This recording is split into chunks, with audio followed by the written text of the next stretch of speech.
listening to the Business and Life Conversations podcast with Angela Henderson, episode 144.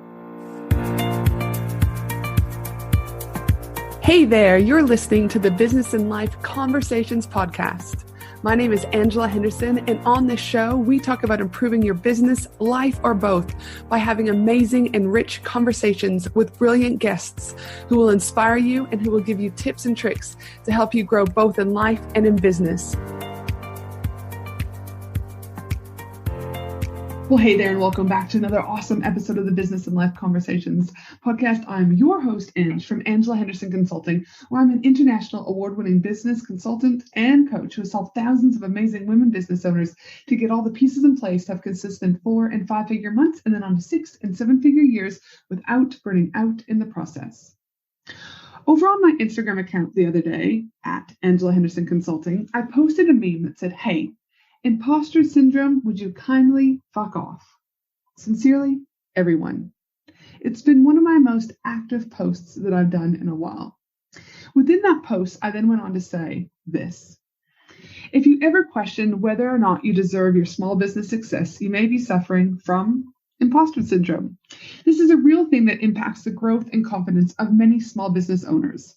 It's that nagging voice inside of you telling that you're a fraud, that you don't know what you're doing, that you're not worthy enough of your success, and that any tiny mistake that you make will expose you at any given moment. If this sounds like you, I have some news for you. You deserve to be exactly where you are.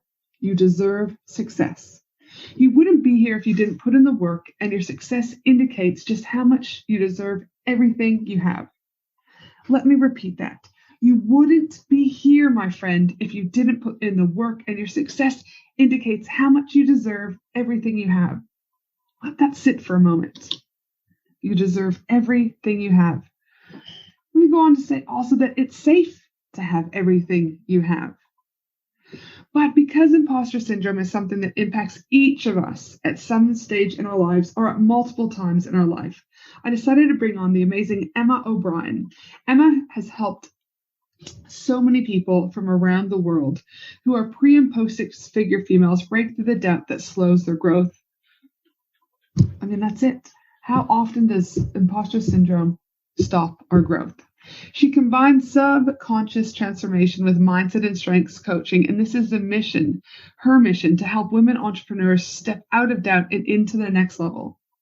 And today on the podcast, we're going to be talking about 5 ways to silence your inner critic and stop imposter syndrome. In this episode, we're specifically going to talk about what is imposter syndrome. I mean, I've already touched upon it.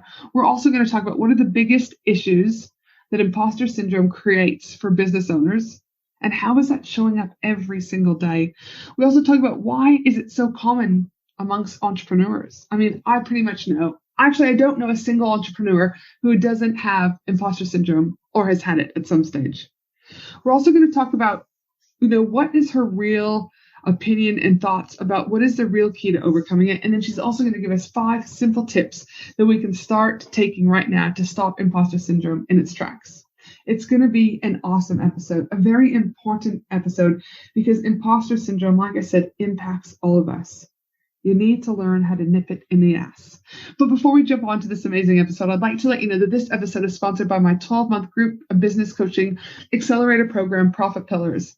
In Profit Pillars, I show you how to transform your business so that you can make more money, hell yes, to 5+ figure months, reach more people, and have more time to enjoy with your family and friends. Not to mention, put the end to burnout for good. For just $8 per day, you get one-to-one access with me, live monthly goal-setting sessions, fortnightly hot seat calls where your business questions will be answered, live co-working sessions where you have the opportunity to work on your business versus in your business. We've got monthly guest experts from around the world that talk about things like scaling, systems, hiring your first hire, etc. We've got live monthly mindset sessions with my mindset coach that talk about self-sabotage, limiting beliefs, and more. You also get access to my business vault and templates, not to mention the VIP Facebook group for daily support. And did I mention building your network? Because your network equals your net worth. It is so much goodness, my 12-month accelerator program. So as I said, for just $8 a day to grow a profitable business, you're going to want to join my 12-month group coaching program, Profit Pillars, that shows you how to transform your business so you can make more money, reach more people, and have more time to enjoy your family and friends. Head to angelahenderson.com.au and click on my services section, and from there choose my accelerator program to get started today. I cannot wait to start supporting you. Now, let's get into this very, very important episode. Welcome to the show, Emma. So excited to have you here today. I'm really excited to be here. Thanks for having me. Yes, it's been less than a year that we both came into each other's world. It was by a mutual and fantastic human being, Joe Bendel, who connected us when I was running my Women in Business Success Summit. And now we're here. And it's just, again, I say this almost every podcast with every guest I have, is there's something to be said about connections. And just, you have a conversation with one person, they lead to someone else, that person comes into your world, and it becomes this beautiful story and this beautiful just piece that unfolds. So I'm super excited to have you on board today to be talking about imposter syndrome, something that happens to each and every one of us. And I also think it happens at different growth spurts in our world too, right? When it comes back a knocking. So I can't wait to get into that today. But before we do, I always like to ask a fun question to my guests so that the audience gets an opportunity to get to know you a little bit more for who you are versus just, Emma O'Brien speaking about imposter syndrome. And so when I was doing my research for this particular episode, I found that you had celebrated your 25th Valentine's Day together with your partner, and it appeared to be a nice bottle of champagne or some sort of alcoholic beverage or non-alcoholic. I don't know, I'm making assumptions there. So my question is what is your all-time favorite wine or champagne to sit back and just celebrate with? Oh, wow. Champagne's not a common occurrence in our house, but it is something that we absolutely love and kind of do take a moment to clink a glass with, when it's a special occasion. But I guess my favourite tipple has to be a real nice full-bodied red wine, maybe a juicy Malbec. So the red wine. Now, I know at time of recording, the UK still has quite a few restrictions in place around this whole nice little word that we hate, COVID. Do you know what I mean? Mm-hmm. And so has the red wine been out more often than not these last little few months? Well, I mean, there's been a lot of talk about it, hasn't there? People just really slipping into kind of wine time a lot earlier. And I think, that was definitely something that was happening during the summer last year, but reined it in. Reined it in this year. But it's such an easy, I think, and fascinating, kind of side topic, right? Is that when COVID came here in Australia, and I say came here because, listen, we're very fortunate. Our cases are really much controlled via hotel quarantine at the moment in Australia. We have 0 community cases in the state that I live in, pretty much across Australia. So we're very fortunate. But there's this essence that I think people, forget about coping, right? And the thing is that when your world is turned upside down, whether or not it's imposter syndrome creeping in, right? Or whatever that looks like, is sometimes it's hard not to cope the way that we normally would cope because of, again, the whole, Maslow's hierarchy of needs. You're just literally trying to get by, right? You're trying to go, I've got to juggle school and I have to juggle my business. And now I'm my partner's with me 9 to 5 also. Now I've got desk mates, right, that I've got to juggle. It's a lot for people. And one of the things that, I'm curious to see, and I hope it's not as bad, Emma, is the mental health of people. Here in Australia, the city that's been hit the hardest is a city called Melbourne. And I was saying to some of my mastermind clients the importance of understanding that they could start to see symptoms of a PTSD type symptom coming in, right? Where if you look at trauma can be defined so differently for so many different people, but it's something to be mindful of is that what we've experienced is really has had an impact on all of us. And so for those, whether or not you're in the UK or whether or not you're in Australia, I think it's important to be mindful of, that physiological and that mental brain capacity, I guess, for coping, right? It's just so important. Yeah. I just don't think there's enough conversations being had about mental health and the impacts that it has had for both short and long term for businesses, but just anyone in general. Yeah, I think you've hit on something really, really important here. And this is something that I talk about quite a bit as well. And that is around how important paying attention to our resilience is to our well-being and our mental health. And what a lot of us perhaps haven't realized is that over, such a prolonged period, that the things that we rely on to make us resilient, that ability to sort of pick yourself up after a setback, to bounce forward, not just bounce back. Yeah. Some of those elements have disappeared or been reduced. And a lot of that might be around social contact, getting out and about and experiencing a change of environment, different things that added into that pot, multiple small things, have just not been available to us or have been changed in some sort of way, notwithstanding any kind of specific trauma or experience that people may have had. So yeah, it's a big thing for us to pay attention to, and just the long-term effect of worry and anxiety on our system and what we're actually able to cope with and our expectations on ourselves. And I think, we'll talk a little bit more later on about imposter syndrome, obviously, in general. We're going to talk about that hot topic throughout all today's episode. But later on, I do want us just to come back to my observation with imposter syndrome is that over the last year with this whole COVID thing, right, is I've actually found it to be in more people's lives than ever before. And so we'll come back to later, because I'm curious to see what your observations are over the last year and the impact that COVID has had and on how it's influenced imposter syndrome in people. So we'll come back to that. But before we hop into this, and now that I obviously have a clear indicator that red is what you love, all right, and now that I know what to send you for the holidays, all right, I'd love for you to tell us a little bit about your business journey. Where did you start and what are you up to now?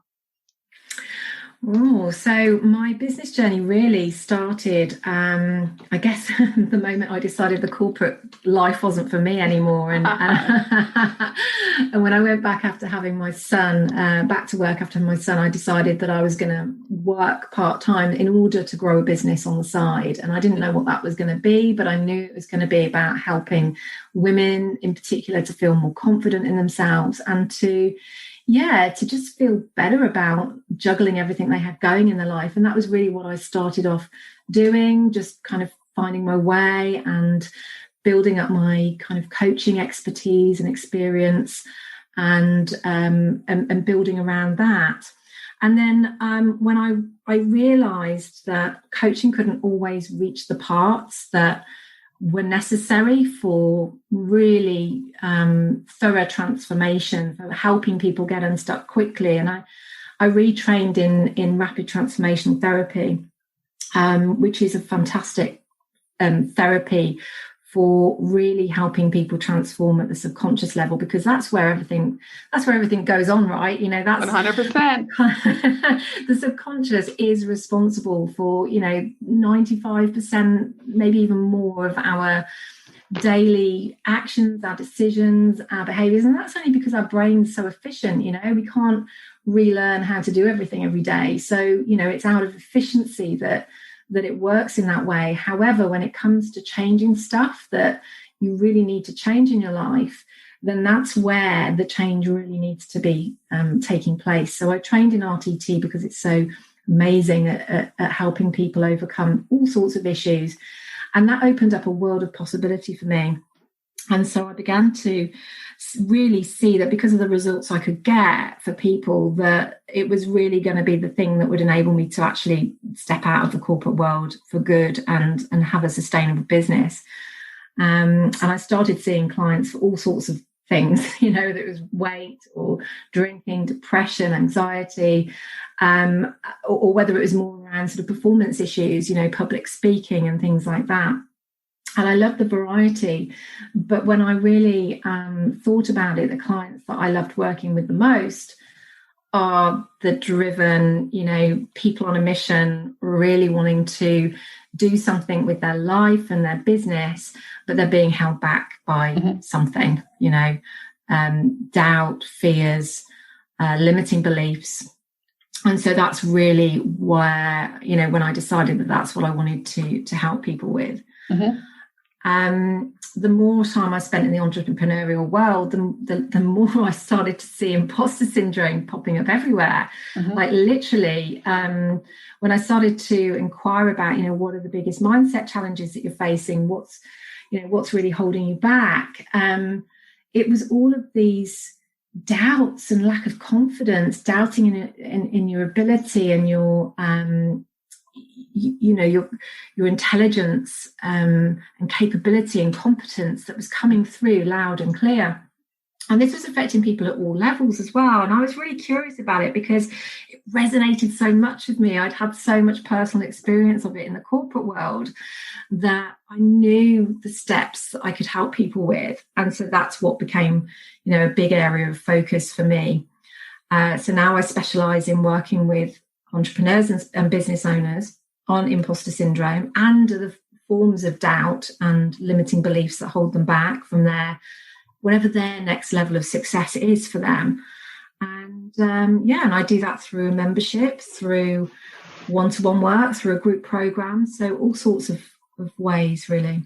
It's fantastic. And it's so important. And, I often talk about strategy. I will get you so far with strategy, 100%. And there will be a lot of people who will be successful. But if you want to really step into that groundbreaking work and really make that impact that you want to have for either yourself, your community, leaving a legacy, etc., there's work internally that has to be done. And, your external world is a direct reflection of your internal world. And so many people are like, yeah, I'm stuck on money, or I can't get to the next level. I can't get to the next level. I'm like, you've got to get to the root cause. Like, what's going on? And like you said, that subconscious level is trying to tell you something. Like I said, it doesn't lie. It's there. It's guiding you, right? And it's like, if you don't get to the root and pull that root up from the ground, it's going to keep being ingrained and to keep digging, further and further and embedding itself within you. So it's imperative that we look at the subconscious.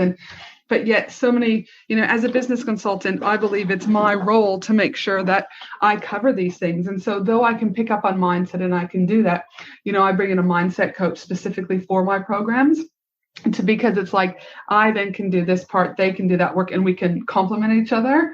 But to me, you can't have one without the other. You really can't. And if you choose to, that's all right. But I would suspect that you will limit yourself with your growth overall, because every stage in business, there's different things that your subconscious needs. Do you know what I mean? That you need to dive a little bit deeper on. Yeah, absolutely. And you can be and this is the thing that breaks my heart. This is where the fire in my belly comes from, is you can be the most talented, amazing person, but if you don't believe in yourself, then that talent's only going to get you so far. Yep. And those people that say like, fake it till you make it, I'm like, come on, do you mean? It's like the worst saying ever, as far as I'm concerned, right? Because it's like, okay, maybe like you said, it will get you so far, right?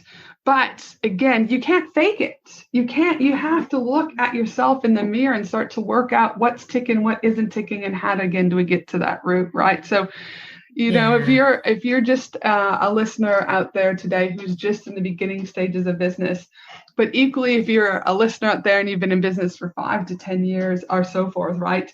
The reality of it is you will always have internal work that needs to be done. It doesn't stop, right? So the sooner you can do it, I'm going to tell you, the faster you're going to propel the growth of your business. So that's why I'm so glad that you are here today to talk about the 5 ways to silence your inner critic and stop imposter syndrome.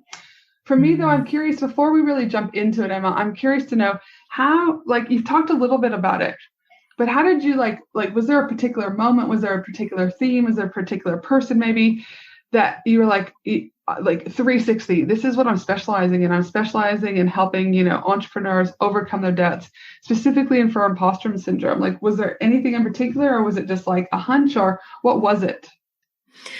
Yeah, it was that the penny really dropped. I mean, I'd been working in this area for a little while anyway, but then the penny really dropped when my face-to-face therapy business obviously kind of disappeared overnight. And although I had sort of 50%, one foot in the online world and one foot sort of definitely in my face-to-face therapy business. But when obviously COVID came along and I had to, I couldn't see clients face-to-face anymore, I just, did that review of what is it, the thing that I'm most passionate about. And it was helping business owners. Like I say, it's driven people who've got talent but can't always see it or believe in themselves enough to really get it out there. And I was I felt a bit challenged and triggered by the amount of free help that was going to key workers at the time. I was like, hang on a minute. Yeah, I get it. And I was also offering support in that way.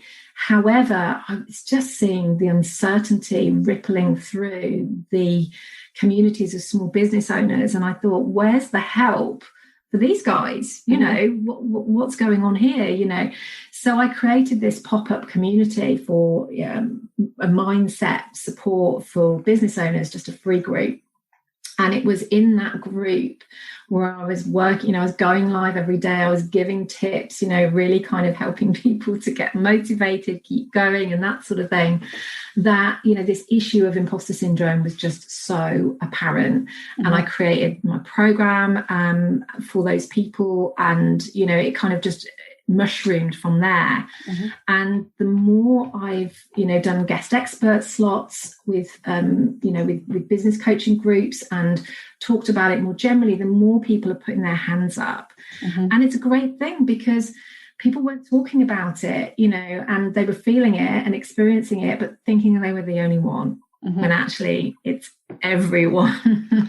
And that's what I'm so excited to talk about today, because everyone experiences this. But when you first experienced and you don't have the name for it, I know I was like, what the hell is this feeling? Do you know what I mean? Like, what's going on? Why do I think this? And I'm like, oh my God, well, I can't talk about it because surely I'm the only one. And then all of a sudden it's like, no, hold on. There's a whole world of us that are all getting hit with this, right?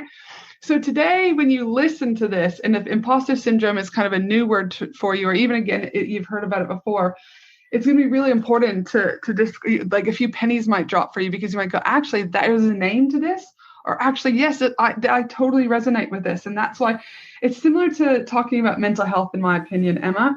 To me, it's a topic that must be spoken about, because there can be stigma attached with imposter syndrome, right? There can be shame attached with imposter syndrome. There can be fear attached with imposter syndrome. And to me, is I want to be able to normalize that we all go through this, but what can people do to stop it in its tracks? And that's what we're going to talk about today. But just so that all of the listeners, including myself as the interviewer and yourself, just so we're all on the same page, can you explain really briefly what is imposter syndrome? Just so, again, it's a clean slate and everyone, for this purpose of this episode, is all talking the same language. Yeah, absolutely. Well, the first thing I will say is that it's not a syndrome. There is not a medical diagnosis, but that is the popular term. And I'm not going to rail against something that's easily, if it makes it, if the label makes it easy for people to grab hold of and understand and talk about, then I'm all for that. But it's a phenomenon, and it's a fear, essentially, that you're going to be found out. So it's quite an irrational fear for people, but it stems from the feeling that you're not as intelligent or as competent as other people seem to think that you are. And it has its roots in how you view your own competence and intelligence. And often these views will be formed from when you were little and growing up, the messages you picked up from your family, from teachers maybe, and you form this view about your intelligence. Now, what happens is when you become successful and you start to achieve things, is you start to look around and think, well, how did I get here? This must have been luck, or maybe someone's made a mistake, or, I'm going to get found out any moment. And this is where the sort of fear and anxiety starts to come up for people. And I know, like, when I'm a very big believer, when I speak with either my one-on-one, my masterminds, my group coaching, etc., like I say, like, listen, your success or failure comes down to your action or inaction, right? Like, I can still show up, I can still do this, but there are still times that I'm like, I wonder, like you said, is this luck? How did I get here? Do you know what I mean? Is this too good to be true? I know every time when I kind of go through a bigger growth spurt, and get through that next financial level, I kind of, the imposter stuff starts to come in just a little bit more, right? I've learned, though, that it's like a muscle, like at the gym, though, right? The more you work on it, it's easy to identify it quickly and then to nip it in the ass quickly, right? Because I've worked hard on having to build that resilient muscle. But if you haven't built the resilient muscle and really gone back to, like, what you're talking about, some of those beliefs or stories that you were told as a child, it's going to be very hard, and it's going to take it's going to drain you for longer periods, because you can't nip it in the butt, right? So, Okay, so we now know imposter syndrome. Like you said, it is not a syndrome. It is a phenomenon, but when you talk about imposter syndrome particularly, what have you found, or what are the biggest issues with imposter syndrome that create specifically for business owners? And does it show up in a particular way on any given day? So, yeah, I mean, some of the really common things that people describe happening for them is, if we think about the connection, first of all, between how we think affects how we feel.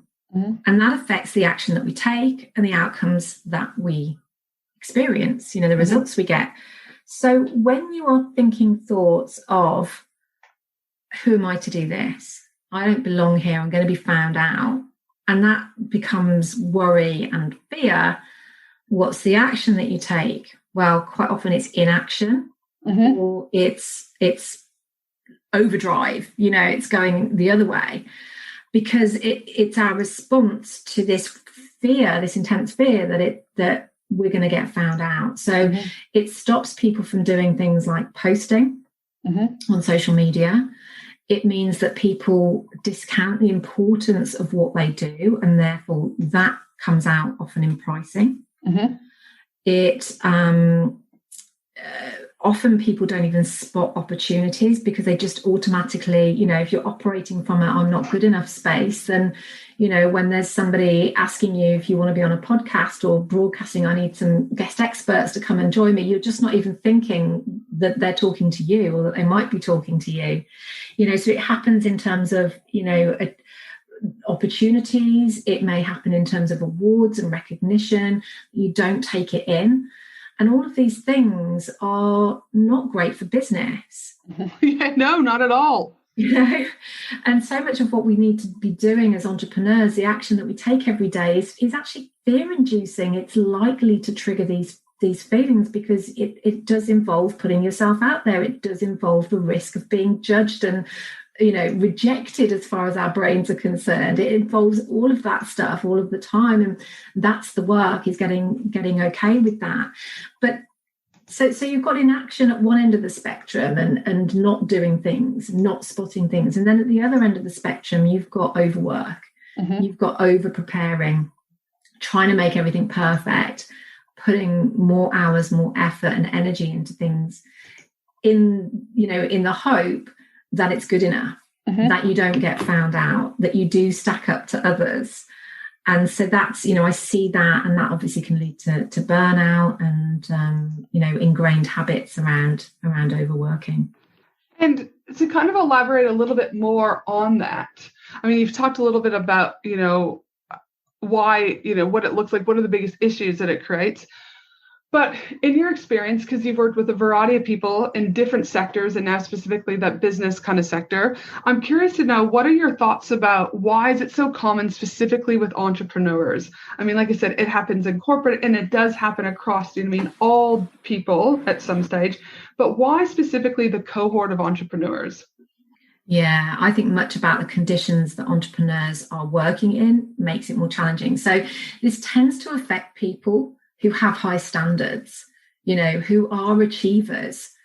And when you think about the people who gravitate towards, having a business of their own, being an entrepreneur, they are going to be the people who are striving for achievement, the people who want to do something with their lives. So I think already we're into, there's a segment of the population who are more likely, therefore, to experience these feelings. But then when you look at the conditions that we work in, many people are solopreneurs. Working alone makes it so much easier for you to perpetuate that skewed view of yourself, to not really have that broader, all-encompassing, holistic view of yourself that you might get if you're in a supportive team with a great manager in a corporate environment who's helping you to see yourself in the, in the bigger, more in the round. So I think working alone and, not having that broader perspective of ourselves is a big thing. I think the online world makes it super easy to compare unrealistically to others. Who doesn't? I mean, there's certain times that, for me too, I'm very mindful that I can be triggered by something, right? It doesn't happen as often as it used to, because again, I've built that, right? But there's still times that I'm like, well, hold on. stop. Why is this triggering me? Again, get to the root of it, try and understand, sit and reflect on it. But there's some times where I'm just like, you know what? I am starting to compare myself with others, right? It starts to creep in. So maybe for a while, I'll unfollow that person just for a little while. So again, I still am working on it. I'm not dismissing it and just putting it in a box and saying, ignore this, because it's going to come up and show up again. Someone else will trigger me, right? But the thing is it's like the amount of time people are scrolling, or that you also only see such a small percentage of what is actually going on in someone's world, right? And so it's easy to think that everything's picture perfect and this person has their shit together. But as I was saying on a podcast episode the other day, is that there's always a story behind every person, right? On their successes, on their failures, where they started and where they're at. So it's like, don't judge off that surface level, So I don't know, but I just definitely think that with, Clubhouse and Facebook and Instagram and Twitter and all this, it's like, and especially as entrepreneurs, because we're on those platforms so often for our own marketing purposes, that it's always in our face, right? So I can totally see how it's just more evident and more predominant in our world, and therefore more likely to catch it, for ourselves. Yeah, and we're social beings, we're kind of wired to compare. So it's only natural that you will, but who compares, in the round? We're always cherry picking, aren't we? The best of everybody. And then of course we're never going to stack up amongst that. So I think that is a really big thing, and people will often compare themselves in terms of their entrepreneurial journey against somebody that's been in the business for years, way ahead of them, and thinking that they are lacking somehow because they're not where they are. And that leads me on to my third point, I think, which is around expectations. I think, it can be, I see a lot of people putting so much expectation on themselves. So, you get a specialist in a particular area. So say you're a nutritional therapist and you're an amazing nutritional therapist, you know everything you need to know, and you can help your clients get amazing results. Okay. And then you need to learn the tech, you need to learn how to do sales pages. You need to work out how to navigate Instagram, Facebook, marketing. You need to know how to plan your numbers and all of that stuff. And that stuff is, maybe that's not something you're an expert in, and maybe you need to learn that stuff. But part of the way imposter syndrome shows up for people is that they feel they should just be able to pick stuff up easily. And if they don't, if they struggle and find things hard, it means they're not intelligent. It means they're not good enough. And, and so that is a big thing, is actually, recognize where something, you just got to learn it. You didn't kind of, when you were learning to read, nobody was shouting at you going, why have you got that word wrong? It was like, you learnt it piece by piece, and, and then now you just read so automatically. And we forget, I think, that there is a lot of learning curves in business to go through, and expectations can be a little bit unrealistic. And with those people with those like unrealistic expectations, or the perfectionism, or any of that comes in place, they might be like, okay, imposter syndrome's taken over more of my life than what it needs to be, ladies. I'm hearing what you're saying. I'm shaking my head. I'm agreeing, or I'm writing notes. Have you found, is there any real key to overcome this? Like, what is your data? What is your case studies? What shows it? Because it's not just an easy, quick fix, right? It's an ongoing process. So is there one thing that you're like, listen, ladies and gentlemen, this is one thing that definitely can help you, to start, kicking this in the butt? Yeah, so I think I love distilling things down. And I mean, this can be quite complex, and this can be quite intense for people, and it's on a spectrum. Some people, experience it less frequently than others. And for other people, it will be really intense and really debilitating. Okay. But the thing I think that really, I just want people to take away from this, the key to understanding it, is the importance of these two questions. The first one is, who am I? So when we are in our, when we're in flow, when we forget about ourselves and we're doing things that we enjoy, and we're like in the moment, at one with the music, so to speak, we are not thinking, I'm an imposter, I'm going to be found out. Yes. We are just doing our stuff. We are, focusing on our strengths. So if you think about, there's this sliding scale of, at one end, that's you in flow, being your best self. And then on the other end is this more constricted, doubting version of you. And we all go up and down that sliding scale. It's not that you're always going to be at that expanded self end of it. However, just being observant about where you are in that and trying to do more stuff that enables you to be at your best, then you are going to naturally spend less time in the imposter zone. Makes total sense. Yeah, it does. It's like, that's the simplest way that I can put this. And the other element to it is this feeling of belonging. Feeling that you belong is also really important, because when when you're in a room and you think, oh, I don't belong here, I must be a fraud, fake for being here. So again, it's that sense of belonging. But when you feel you belong and you're in great company and you fit in, then you're not thinking about being a fake and a fraud and that you'll be found out. So again, this feeling and being in communities where you feel you belong and doing things to help yourself feel that you belong, to show yourself that you belong, is also a really important key to this. And with those important, those two important keys that we've just talked about, and people, because it's kind of like, I look at it as like the foundation stone, right? To understand these two keys that you've talked about. But are there, one of the things that we're going to dive deep into now is, what are the 5 steps people can take to stop it in its tracks? Like, what are the tangible things for those listeners out there that are going, okay, if I do these 5 things, I'll be on my way, towards, kicking it in the butt. So can you walk us through those 5 steps? Sure. Yeah. So step 1 is about approaching this with a really healthy perspective.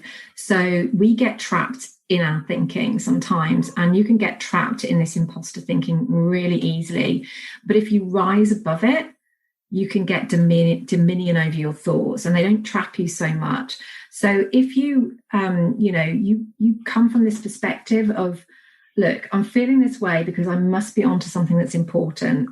I'm stepping outside my comfort zone, and that's a good thing. So going with curiosity and compassion, recognizing that we aren't our thoughts. As Jim Fortin says, we are the thinker of our thoughts. And so that perspective, I think, is just really helpful. That, and knowing that, like, so many entrepreneurs feel this way, and we're not all imposters.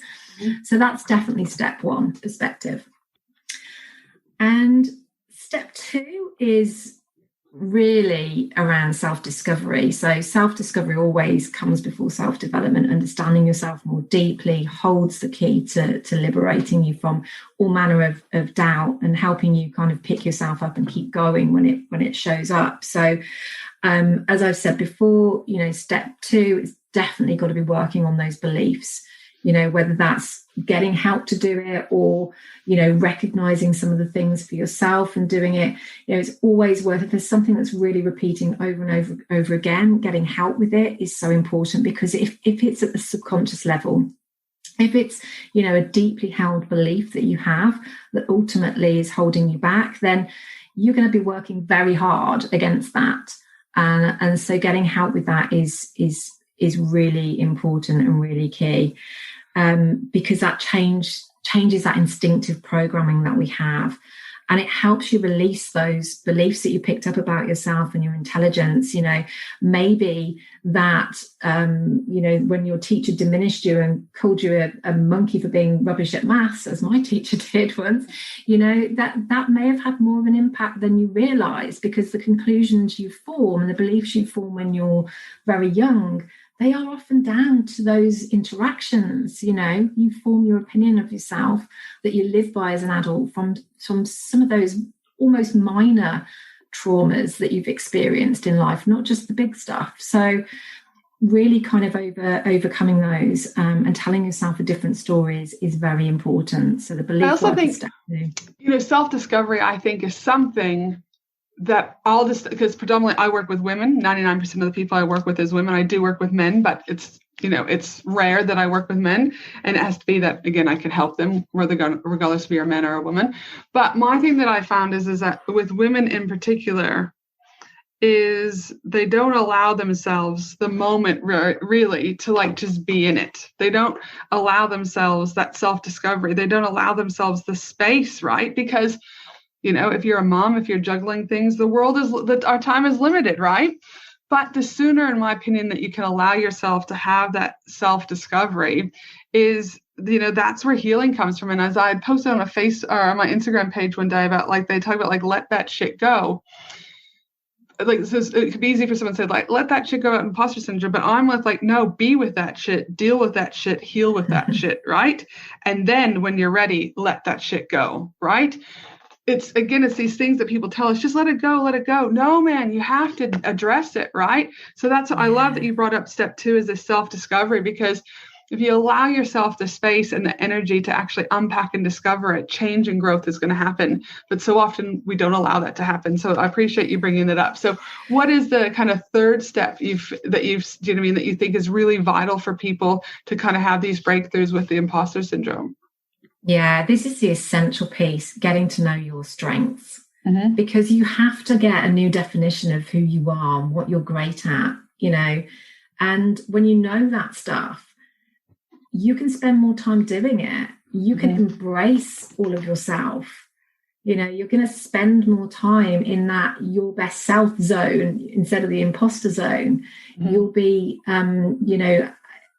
able to communicate more about who you are and really embrace all of who you are when you know your strengths. And that is so important, because I think we forget, and our school systems are also great for doing this, but we forget all of the stuff that make us unique, because we go through this sort of sausage factory of education, which is all about giving people a rounded education. But actually, our talent, if you think about our talents as points on a star, we want to make those points bigger and brighter, not round them off and spend time filling in the gaps and our weaknesses, because that just drains us. So the key to really kind of feeling at your best, being your best self, and not worrying so much about, comparing to others, is definitely to know your strengths. So I'm a massive strengths advocate. And I know when I used to be an ex-mental health clinician, and I did that for 15 years, DBT, CBT, all the different types of therapies that I did.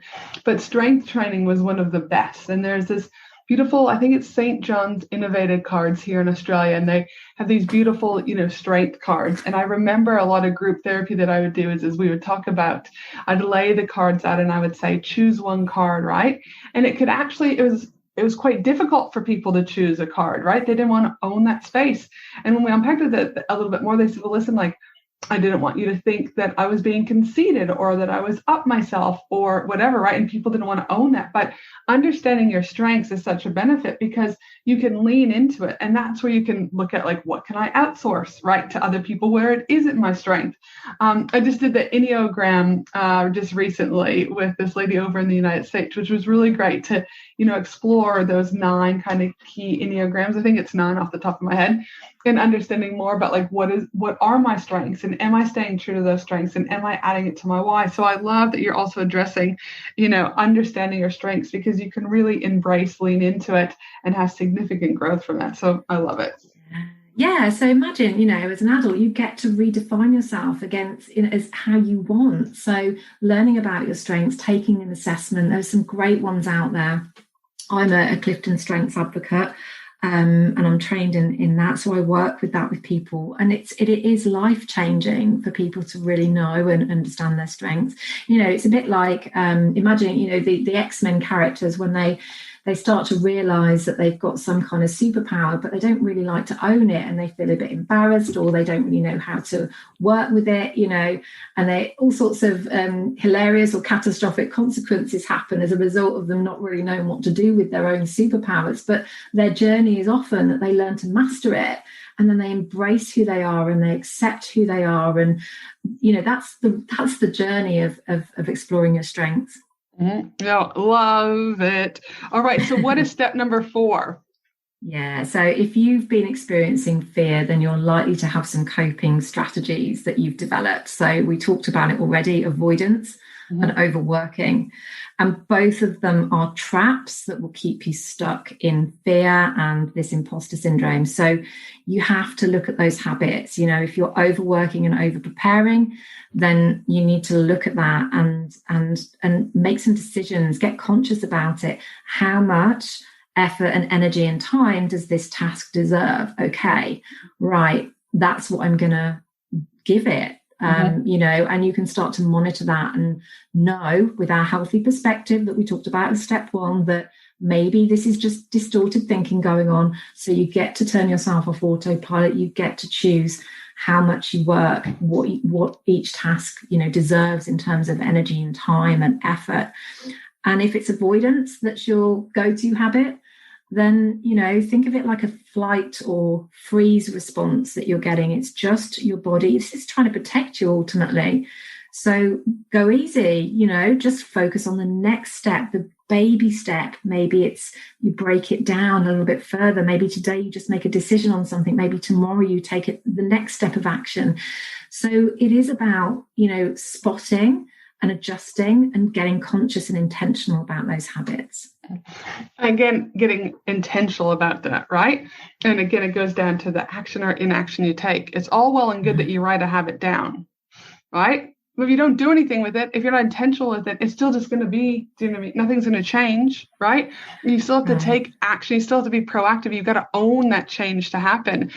And that's why a lot of these habit books, I'm like, I actually think they shouldn't be allowed to be on the shelves if you're 100% honest, because I feel it can actually be quite detrimental. Just do this and this is going to happen. No, unless you get to the root of it. Again, I keep talking about that subconscious stuff. It's going to just keep repeating itself.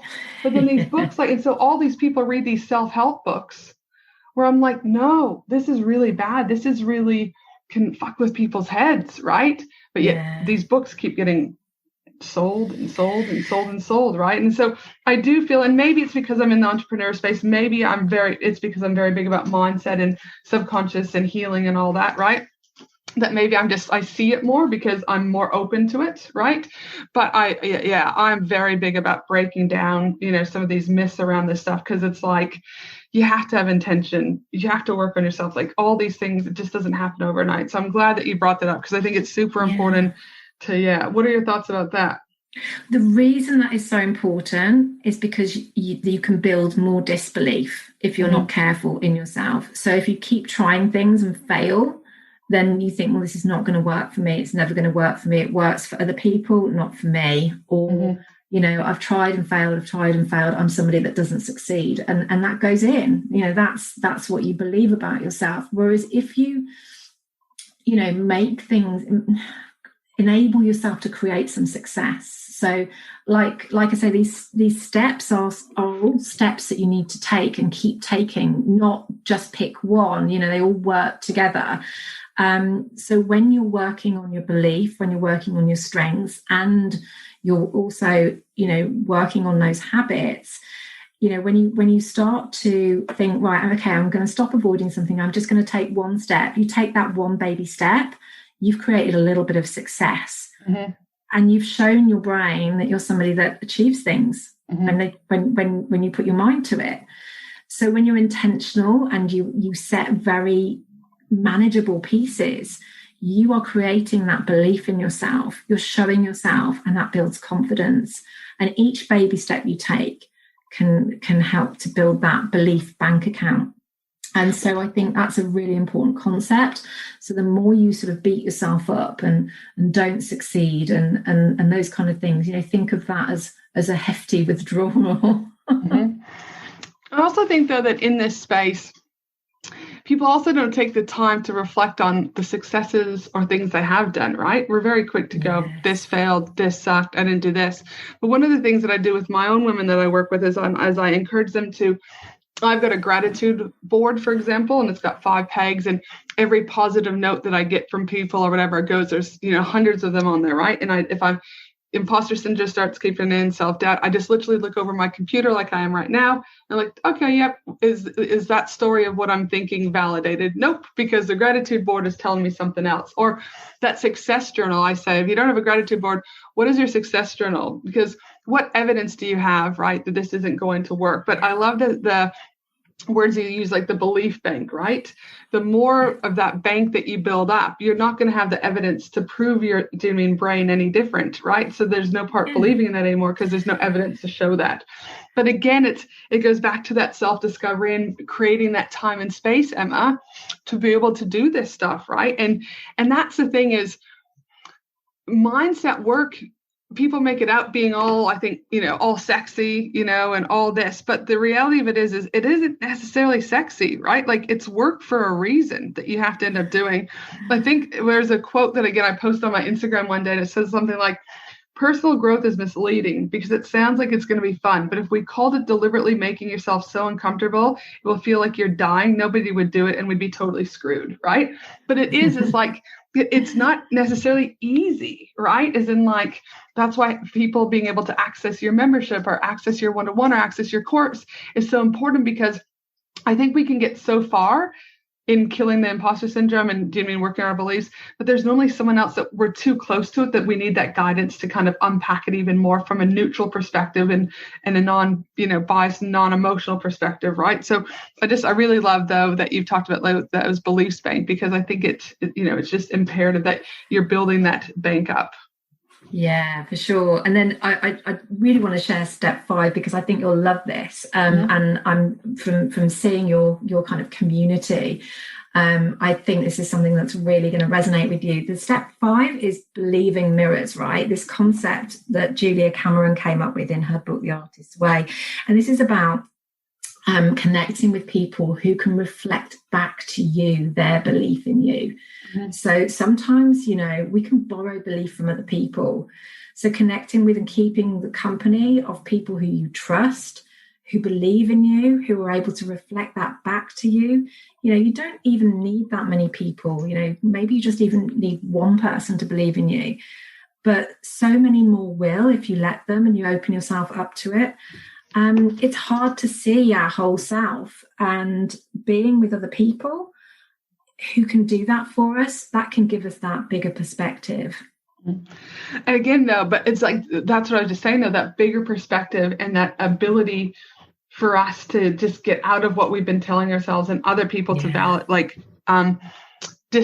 discount, is that the word I'm looking for? To like give us the opposite of what we've been telling ourselves, right? Like, they're like, actually, no, that's wrong. That's wrong. That's wrong. And then it's like, oh, okay, well, there's no evidence to prove. Okay, I'm getting proven otherwise, right? So it is so important. But just in general, surrounding yourself with the right people, also I think has this powerful energy to it. And also you're less likely, because when you're around other positive people, I find anyways that the imposter syndrome isn't there as often. I don't know. Have you noticed that for yourself also with like masterminds or groups that you're in? Yeah, and I think what's interesting is, and I think a lot of people will resonate with this, how many times have you sat in a room and thought, oh my gosh, they've got their stuff really sorted out, they're so much better than me, and then you've got to know them and you kind of go, oh, they go through the same stuff too. They don't have it all figured out. It's actually quite messy for them, So when you connect in this real way with people, you're able to access that. You're able to access, more of the reality for other people, and for them to, say what they see about you, say what they value about you and what they see is great about you and your strengths that shine through that maybe you can't see for yourself. One of the things that I like that I've seen done, and I also do it at my own like live events, are these things called love notes. And so at the end of, if I do a hot seat call or a session with someone, I'll then turn to the table and I make these little cards, and they've got the little, like a love sticker on them. And I'll say, now each of you need to write a love note about this particular client and what you see in them and the value that they bring, right?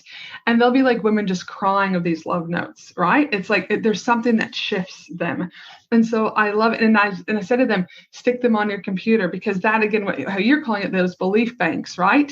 Is those little bits are adding up to the bigger picture, right? That's where, again, where it starts to shift old habits, and again, you're switching your old beliefs to new beliefs. So again, I love a good love note scenario. I just think it's super powerful, but super simple too. Yeah, I love that idea. And simple's always best. So these tips are really great for people who are, leading communities, leading masterminds.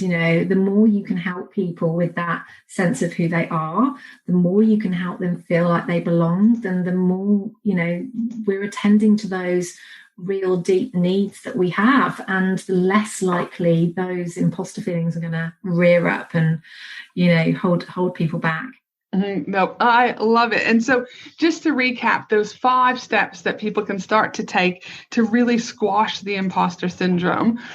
Step 1 is having a healthy perspective. Step 2, really looking at the self-discovery. Step 3 is understanding, your strengths. Step 4 is looking at those habits. And step 5 is those, am I saying it correctly? The believing mirrors, is that right? Yeah.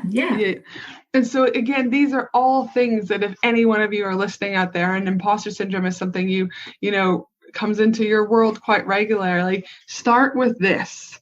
If you can start with the things that Emma have talked today, is you're going to have insight.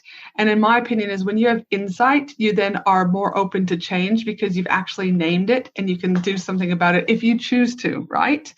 And again, I'll go back to choice. You have choices what you do with this now. Let imposter syndrome show up in your world, or don't let it show up in your world. But what I say is, don't bitch about it if you don't do anything about it, right? Like, the choice is yours. It's your responsibility what you do with this. So Emma, for those people that are like, damn, okay, the reality of me sitting down and maybe doing this, I can probably do it. I can do it while I'm driving, again, busy, right? I can listen to this podcast again and I'll do this, or I might sit down and journal about it for a minute. But I'm probably, I'm going to have to do a little bit more deeper work. How can people connect with you? Like via your website, via Instagram? What's the best way for people to connect with you and start to learn more about this? Yeah, so I'm on Instagram, and if people want to follow me at Emma the Mindset Coach, then I'm talking about this stuff all the time. I love having conversations on there about the stuff that I post and the tips that I share. The key thing, and just hearing what you're saying about people know this stuff and then don't do things with it. Well, there's a great opportunity coming up next month. I'm opening up my free 5-day challenge, where I am actually going to be taking people through some of the steps that I've talked about here. So literally in the space of 5 days, you can go from feeling like a fraud to really owning your uniqueness. And that's going to help you take much better action in your business. So that's happening week commencing the 19th of April, and the link will be with this podcast. Dude, fantastic. I love it. And for those that are out there that are wanting to dive a little bit deeper, again, you want to test drive Emma, get a feeling for it, because we all love to have a good test drive. Do the challenge, set some time in your diary, do the work, because I'm telling you, for myself, both working with healers and energy healers and all these other people in my world, is that, my success, there's a direct correlation with working with this, right? There's a reason why imposter syndrome isn't in my world as much as it used to be a decade ago when I first started business. Like, we all can, build stronger mindsets is what the reality of it is, and really nail that imposter syndrome. My final question, Emma, that I'd like to say to you is what do you know now that you wish you knew when you first started out in business? That's a great question, isn't it? I think it would be pay attention to the business foundations. Like, don't get so distracted by these fast results and coaches that are promising get to this level by this time, because I think what I've really learned is getting the foundations, the good habits, the consistent practices in place. Yeah, maybe not be sexy, but it is the stuff that's going to help you build a business for the longer term, not just a short term win. No, exactly. And it's about creating sustainable businesses. I talk about this all the time. If you are here for the long run, it is about sustainability. Little bit by little bit by little bit. And I say it all the time about, you've got a house. It can either be a business made out of hay or a business made out of straw, like the 3 Little Pigs. It's structurally there, but that shit's probably going to collapse at some stage. or build a sustainable business made of bricks, right?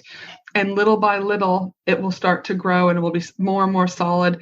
And then again, it's going to be more and more durable. And building a house of bricks takes a lot longer than a house of sticks and hay, right? But again, it's sustainable for both short and long-term growth. So I'm all about developing that sustainability. Now, for the rest of you, I just want to say I'll be putting together the show notes for this episode at angelahenderson.com.au, where you'll be able to access all of Emma's links and also be able to access that amazing 5-day challenge that she has coming up in just a few weeks. Emma, thank you so much for taking time out. I know you're over in the UK today while I'm in Australia, so I really appreciate your willingness to come on and share your tips and valuable information today. So thank you so much. And for you, amazing human who have been listening to the podcast, I hope you have an amazing day, a wonderful week, and I look forward to you joining me next week for another awesome episode of the Business and Life Conversations podcast. Thanks again, Emma. Thanks for having me. Thanks for listening to the Business and Life Conversations podcast with Angela Henderson. www.angelahenderson.com.au